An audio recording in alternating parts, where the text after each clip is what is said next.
a continuación vamos a tener el comentario de otro de nuestros invitados sobre este tema del 24 de noviembre en la historia de Venezuela y su trascendencia al día de hoy. El 24 de noviembre de 1948 pasa a la historia, yo creo que por dos razones fundamentales. La primera, porque es de alguna forma un pase de factura que le hacen no solo las Fuerzas Armadas, sino también diversos actores de la política nacional al Partido Acción Democrática, un partido que se caracterizó durante los 3 años previos, el trienio ADECO, por un sectarismo político y un canibalismo político además.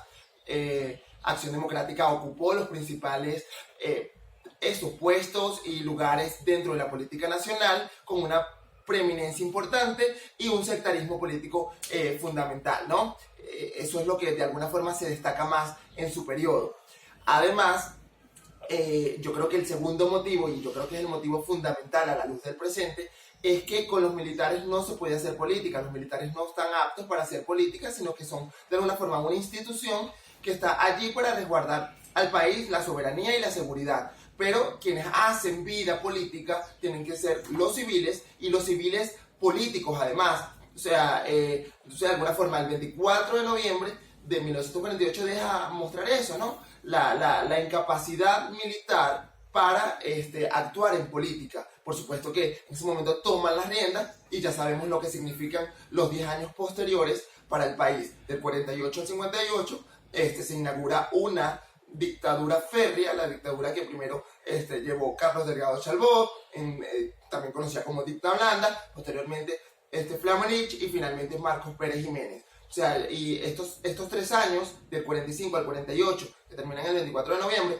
de alguna forma son la base fundamental para el pacto de punto fijo, para no cometer los mismos errores cometidos previos. Es decir, si una democracia pluralista tiene que darle cabida a diferentes actores, y yo creo que esa es una gran enseñanza para el Partido Acción Democrática, que es quien de alguna forma detentaba el poder desde el 45. Entonces es eso. Y por supuesto también se marca otro hito en la historia venezolana, que es el derrocamiento de un presidente civil y nuestro primer presidente elegido de forma universal, directa y secreta, como fue Rómulo Gallegos. Bueno, Manuel, creo que, como te decía al principio, qué bueno es recapitular sobre estas temáticas. Independientemente de que se repita un poco digamos, la historia de lo que ocurrió, pero siempre hay comentarios nuevos, siempre hay lecciones nuevas que obtener, dependiendo del prisma con que lo estamos viendo. Y hay nuevos elementos siempre, ¿no?, que se van incorporando, sí, y que permiten un análisis mucho más completo. Pero sin duda alguna este es uno de los periodos clave en la historia de Venezuela, porque es el advenimiento del país a la democracia.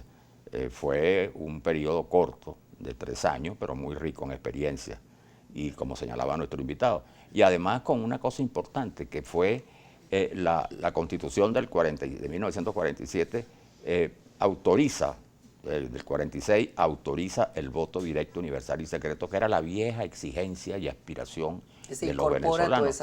Y se incorpora, y ese es el comienzo de la democracia en Venezuela. Y de allí se genera, pues, de alguna manera, esa cultura, ¿no?, democrática y electoral de los venezolanos.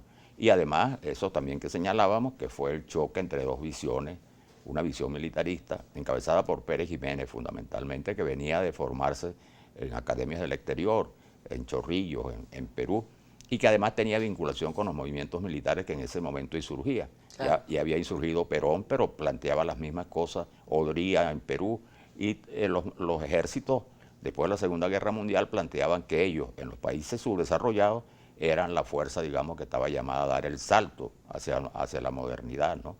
Y sin duda alguna, pues ese conflicto estaba presente. Pero es una experiencia muy importante, más que ya hay una reflexión de la historiadora Felicita López Portillo, que llama la reflexión. Ella analiza este periodo y dice que no era como se decía, que la democracia estaba en pañales, simplemente que la democracia estaba en gestación. Y el alumbramiento fue 10 años después. Esa es la clave. Esa es la clave. Buenas noches.